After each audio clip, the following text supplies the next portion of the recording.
Hey, welcome everybody. My name is Randy Searles. I'm here with James Bellerjo, my partner, and you're listening to Passionately Wrong podcast. And today we're going to move on with the subject leaping off the where I headed the myths of the military. We're going to talk about myths of lawyers. So I have a lot of questions about what lawyers do and don't do, and I'm going to pitch some of them to James.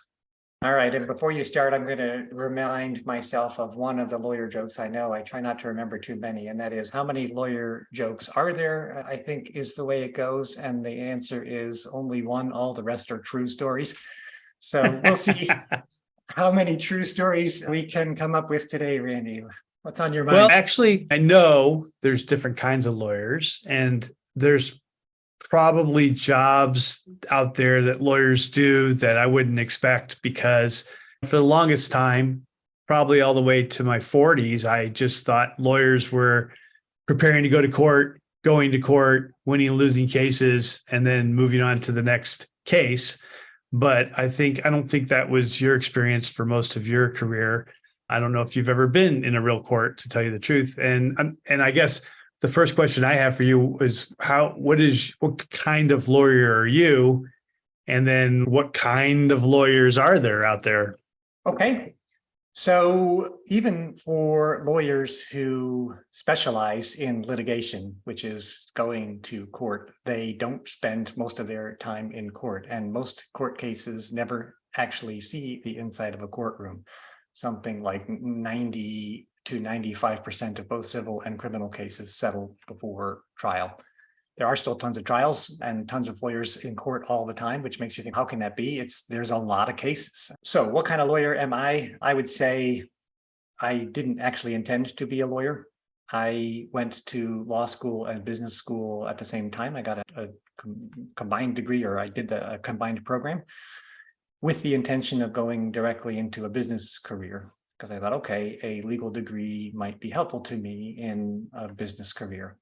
That part, I think, played out correctly because of what I think a legal degree does for you. And this will go towards answering your question of what kinds of lawyers are there. In principle, in the US system anyway, people go to law school to learn how to think like a lawyer. That's the theory. You learn how to be analytical, how to look at situations and to pick out relevant facts, and then to apply relevant law to that factual situation. So really, it's just a training in analytical thinking. And from that perspective, and viewed very broadly, learning how to think analytically is helpful in all sorts of places and areas. People do specialize. They specialize in two ways: the types of content that they might focus on. So this guy studies criminal law, this guy studies family law, this guy studies tax law. The types of areas where you need to get expertise in a legal field there's a lot of them, and people can get very quickly into the weeds, and then you become a tax lawyer, and that's what you do for the rest of your life, or an intellectual property lawyer. But also people find themselves working in different contexts. So you have people who go to the court system or the judiciary, and they are involved in that aspect of the law, or people who, like me, go down the corporate side where it's mostly transactional. You're looking at contracts and documents, and maybe you're doing negotiations, but it's a very different type of law than people who go down the other route. Or you have people who are in what's called private practice, which means they set up their own law firm. I worked for a company, so I was an in-house lawyer. Most lawyers in most countries, and certainly this is the case in the US, work in private practice. They work in a law firm, and most lawyers work in small law firms of 1 to 5 people. And this gives rise to a whole bunch of consequences. But in principle, you want to think about it, lawyers in small law offices are very much entrepreneurs. They're out there drumming up business, and that business can come from a lot of different places. They can write wills for people, they can do marriage counseling, they can do car crashes. So to answer your question, lawyers in principle learn how to think analytically when they go to law school. They may specialize in a subject matter area. That usually happens after they leave law school. And then they might practice in a variety of different settings, for companies, for governments, in private practice. I went the company route relatively quickly. I worked 5 years in 2 different law firms, seeing how the private practice world worked and getting exposure to a bunch of different topics. But for me, also, given my original interest in doing business generally, I found that working in business, doing business law, corporate law, was a good fit. That's pretty interesting. Yeah, in my experience in the military with lawyers was there were the defense and the offense, the that went into court. Prosecutors. The prosecutors. Why aren't they the offense? Anyway, so they went into the courtrooms, and then there was the lawyers that were the advisors to the commanders. They were assigned at usually battalion level, and they looked over memos, contracts, whenever they were trying to make a plan, especially in war.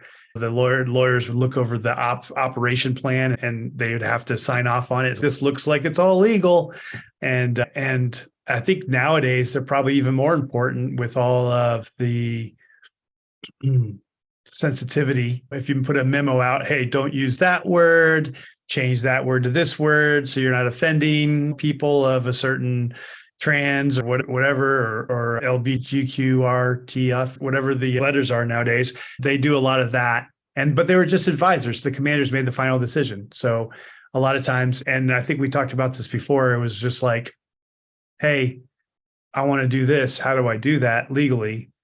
And he's like, you can't. And it's like, all right, I don't think you're the right lawyer for me. I want another lawyer. Yeah, when you are advising an organization, like if you're a company lawyer in a corporation, or if it sounds like you're one of the advisors to the commander of a military unit, which seems to be a similar function. If I was to summarize it to the fewest words, well, I thought my job consisted of risk management, compliance and risk management. You're really just trying to help the organization achieve its objectives in the way that is most likely to help the company achieve its objectives or the organization, but also to generate the least amount of risk. Certainly you don't want to violate the law, but that's usually not the hardest part. There are lots and lots of gray areas though, where you say, all right, we could do this, this way is less risky. Lawyers are not, however, I doubt this is the case in the military as well, but certainly in corporations, my job was never to eliminate risk. It was just to reduce risk to an acceptable level. Businesses take risks. They do it on purpose. They do it all the time. So we have to say there are some risks that are okay, there are some risks that are not okay. And in my experience, just like your commander's experience, it sounds like the best lawyers are the ones who don't substitute their own risk tolerance for that of the organization. So if the organization says this is the amount of risk we're willing to tolerate, help me find a way to get there within that band, that's what we do. And that's where we really add value, by understanding appropriately and using judgment appropriately about, okay, this is an acceptable amount of risk to take. And by the way, when you're taking risks, sometimes bad stuff happens. That's also then where the lawyer comes in and says, okay, did we behave appropriately under the circumstances? Can our judgment and our decisions be criticized after the fact? And the answer is always yes, but is it within an acceptable band? So I found that interplay between, all right, there is a risk-free way, and that is to do nothing, but that's not acceptable. So what is the way that will work given this organization's appetite? And also, it's not just the organization's appetite, because some organizations are extremely risk-taking. It is, we operate in a bigger context. Society here wants us to behave a certain way. They're not happy if you're building cars that blow up when you run into them, or I don't want to use an extreme example. Even if you're willing to take the risk, society might not be willing to let you take the risk. And that's part of your calculus as well, to figure out what's the right acceptable path for the organization to take. I found that to be challenging work, creative work, fun work. I really did enjoy meeting those different needs of the different stakeholders and constituents. For me, it was always a really rewarding task. So I have a question about, this is not in your wheelhouse, but I think you probably know enough about it to give me a good answer. If you go to court, and I guess this isn't for like murder or something, but if you go to divorce court or some kind of misdemeanor court, and you can, do you, in your opinion, can you adequately represent yourself? If you honestly believe you did nothing wrong and someone's like suing you for absolutely some stupid reason, and you're just like, I didn't do anything wrong. And you get all the paperwork together, and you don't want to pay a crazy amount for a lawyer because maybe you don't even have the money. And it just seems ridiculous because this guy's just suing you for no reason. Can you go to a court having no knowledge of court procedure and just defend yourself and said, hey, this is the deal. I didn't do anything wrong. And this is what he's saying I did. And here's the proof that I have that shows I didn't do it. Is that even, it seems very maybe it seems like it could have been done in the past, but now it seems like really complicated. I'm going to give you a lawyer answer, Randy, which is it depends. And let me explain. I think there are circumstances where you can do that. One of the first examples of chat-like program you might recall was actually a program a law student wrote to help lay people respond to parking tickets or speeding violation. So a traffic violation. So if you think you wanted to contest your fine, you could do it through this chat function, which just asked you a series of questions and you've answered it, and that allowed a lay person to contest. And it was very successful. And they've expanded it to a few other areas of law where the rules are pretty clear. It's not too complex. It's fact-based. If you can answer these couple questions, you can go ahead and represent yourself and defend yourself. I would say if the stakes are not high, so if it's a matter of $1,000 or two and you can afford the loss, then you can try it. But they also say, there's a saying, and I think it's the same for medical professionals, a lawyer who represents him or herself as a fool for a client. It's very difficult. It's very difficult because the answers don't turn only on the justice of the situation or the facts of the situation. And this was the hardest thing for me, even as a lawyer, to accept after many years of practice. And it's what I hated particularly about court cases. I have been in court a few times and I hated it every time because it didn't turn on the stuff that my daily work turned on, which is analysis of facts, logic. I can predict the outcome. Rational people could agree. Court cases turn on also human factors. Does the judge like you or not? Does the jury like you or not?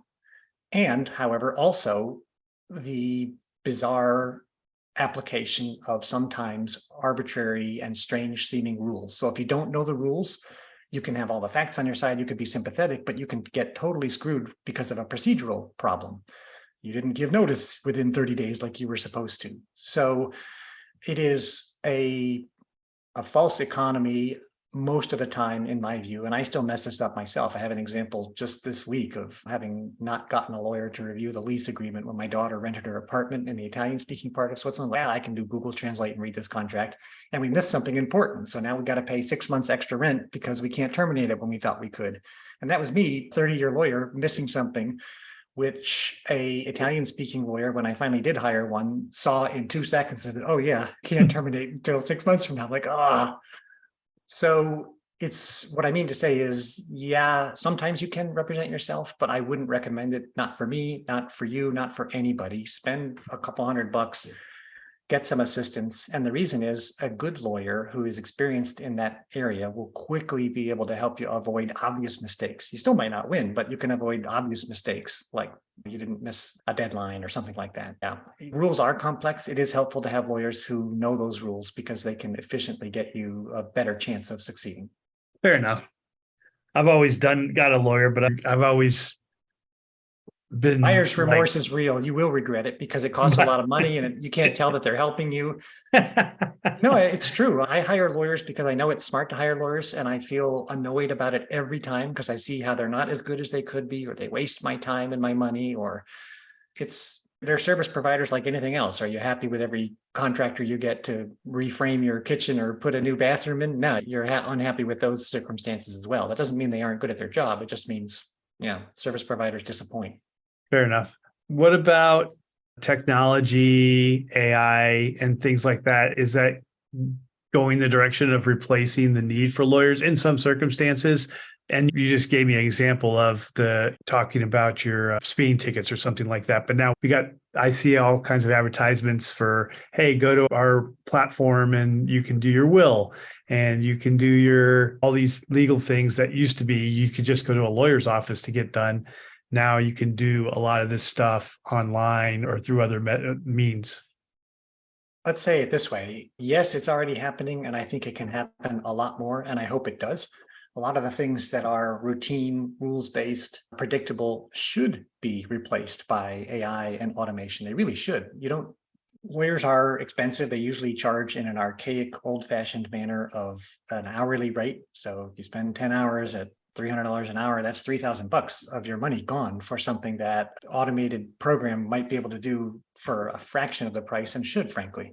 What the artificial intelligence or the automated program can't do is help you with more difficult judgmental type questions of the kind I was talking about before, where you're in a gray zone and the answer is not black and white. And you're happy to pay for the expertise and for someone's judgment, but you're also, as the lawyer, more able to apply your judgment in situations if you don't have to deal with the minutia and the trivia of, hey, client, go fill out this questionnaire and answer these 25 questions, and that'll get us a long way towards helping us give you the valuable advice that you're actually looking to us for. The answer to your question is yes, there's already some of it. Yes, we can do more of it. Why don't we have more of it already?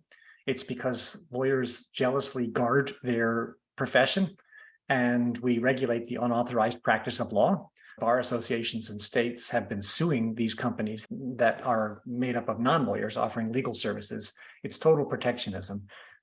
Those barriers have to be broken down. Technically, there's no reason why more services couldn't be offered in an automated fashion, and I think it's going to come.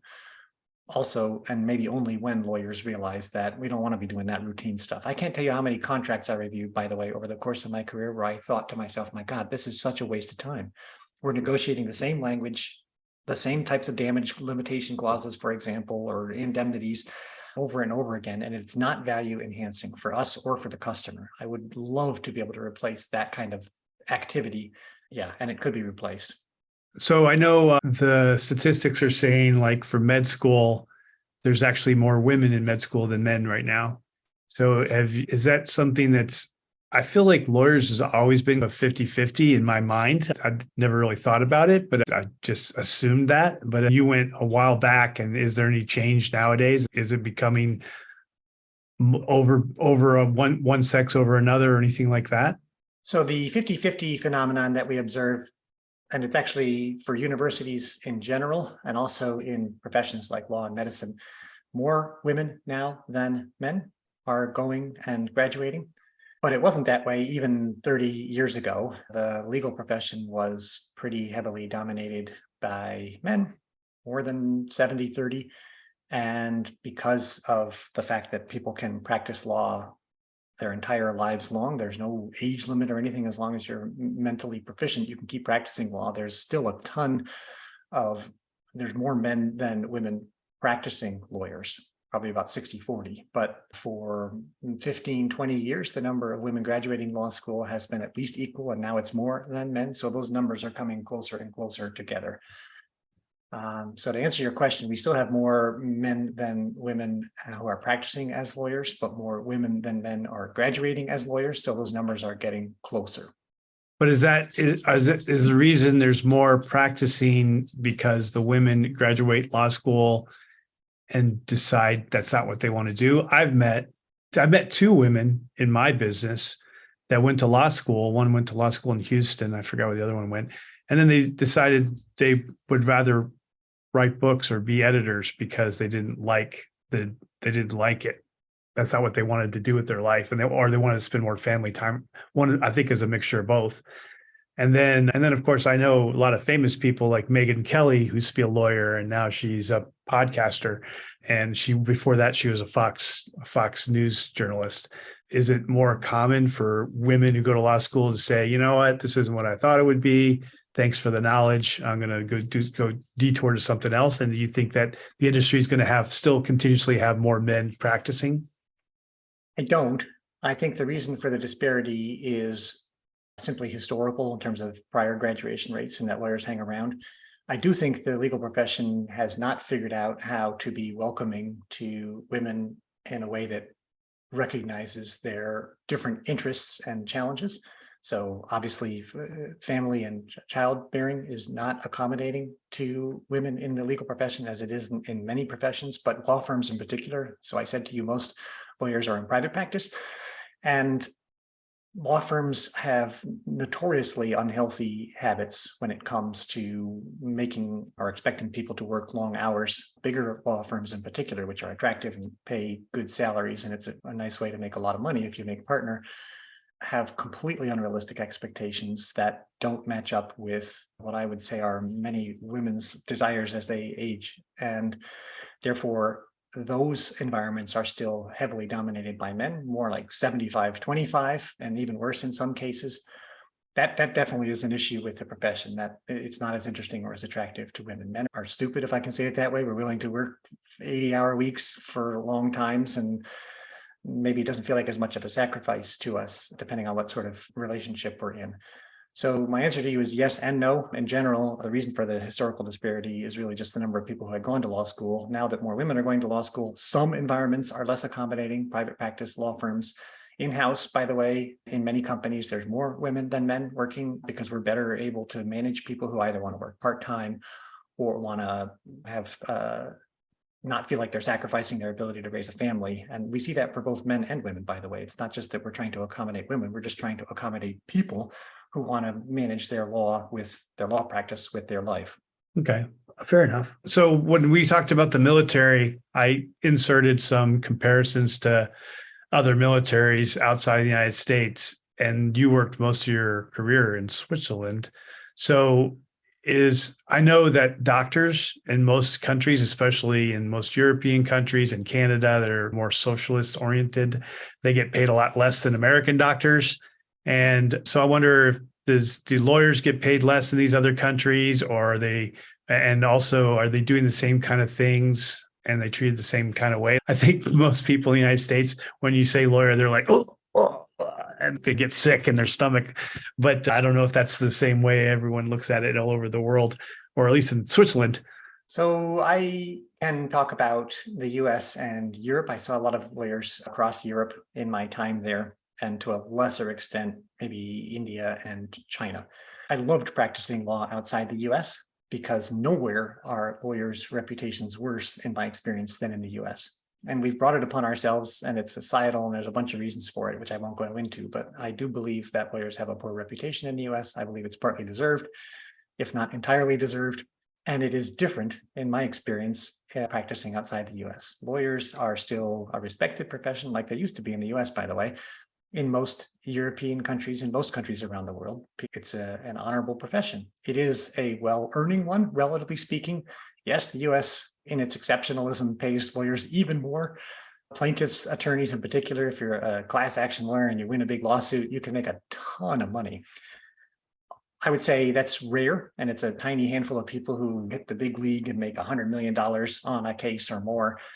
In most countries, it's a really well-paid profession, but not ridiculously so.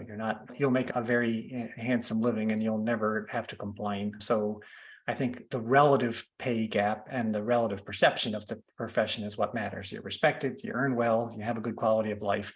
It was great practicing as a lawyer in Europe and in Switzerland. Very nice from that perspective. You could still tell people what you did for a living. And they wouldn't throw mud in your face.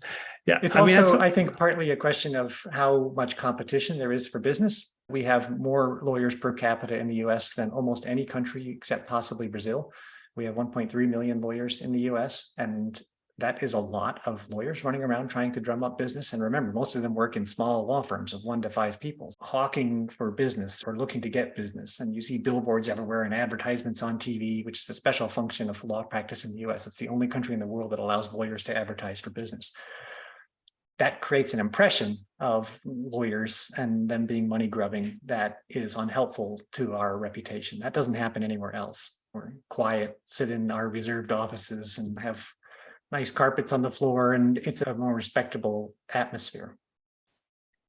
I don't really have any more questions. I have a comment about my experience, and I don't know if you have a solution, but I watched a friend of mine go through a military course.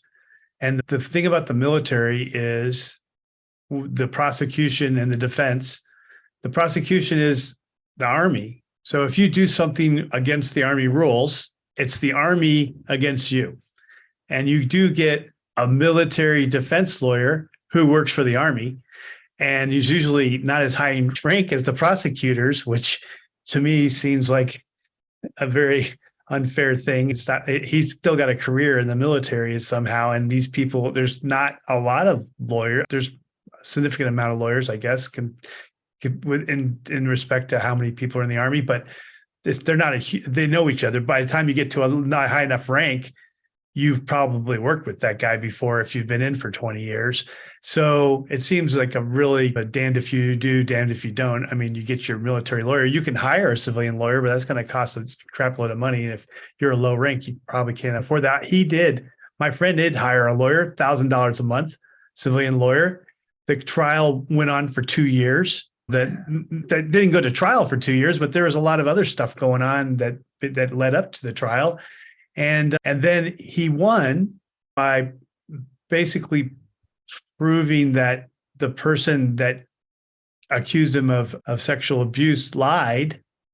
But then the person gets off, right? Because the person was never part of the court.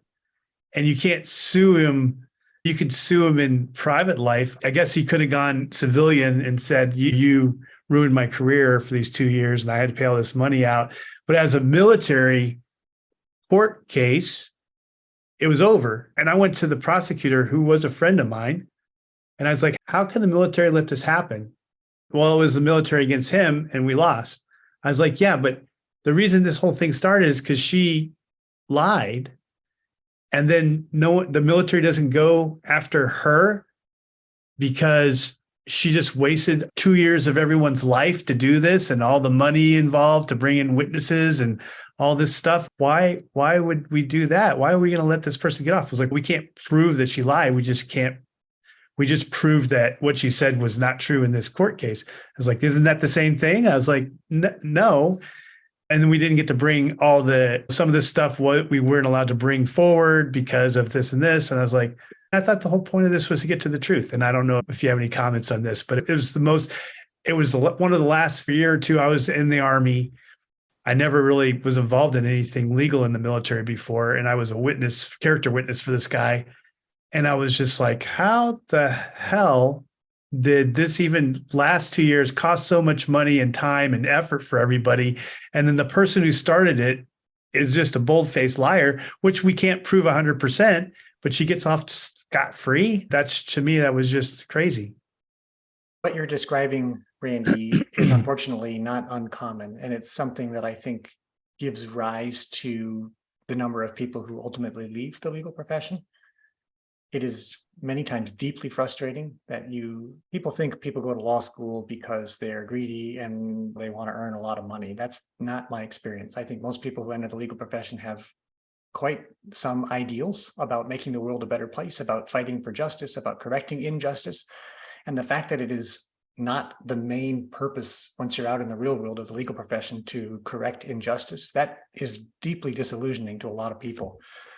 So the question of whether the court system is designed to arrive at justice or to resolve a specific dispute on the basis of what you can prove, what one side can prove or the other side fight against, it's not about justice, right? That takes some real getting used to. And a lot of people who are only tangentially or occasionally affected by the court system, that's something you have one experience with and you're like, oh, that was terrible.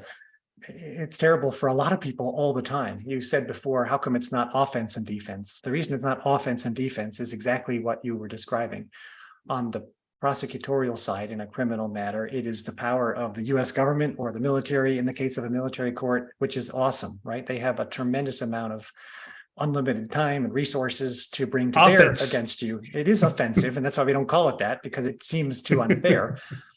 There are significant protections for the individual, certainly outside of the military context where there might be somewhat fewer protections. The Constitution and the procedural rules are designed to correct that imbalance somewhat, but it's still pretty scary, you're right. And depending on the quality of your representation, you can have what already looks like an unfair situation turn out even more unfairly because of that imbalance of power between the parties. So all I can say is, sorry to hear about that. It is a bad story. It is the reason that we have so many people unhappy with lawyers and so many lawyers unhappy themselves with the profession. I remember reading a statistic years ago. It led to me writing my first article, actually, about the Stoic career path, about how the profession with the highest level of dissatisfaction was associate attorneys, so new attorneys in law firms.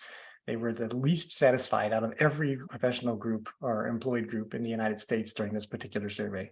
just because they were disillusioned very quickly about the difference between what their life was actually like and what they thought it was going to be like. So maybe coming back to an earlier episode, you got to keep an open mind to maybe changing circumstances. You can thrive in the law, but you've got to find ways to both pragmatically understand what it is you're doing and then still find ways to make the world a better place. I think civil rights lawyers, people who actually do earn little money and go defend people in court, do a great job. Oftentimes they do correct some injustices, just you're not going to win every one of those. So on that terrible note.